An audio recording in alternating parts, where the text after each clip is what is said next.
pasabugin ang isang bulkan na ito kung saan kami naroroon. Nako, mukhang hindi maganda ang sitwasyon natin lahat ngayon. Kaya naman, wala na dapat tayong sayanging oras pa. Kailangan natin mapigilan agad ang kapangyarihan na yan. Pero bago yun, uunahin muna natin siya.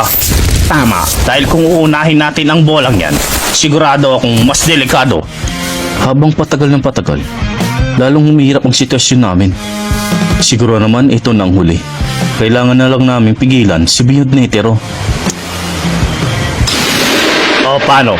Sisimulan na namin.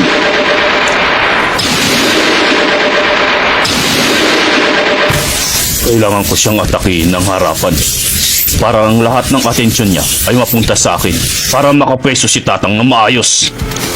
Ang kailangan kong gawin ay mahuli siya sa atake ko.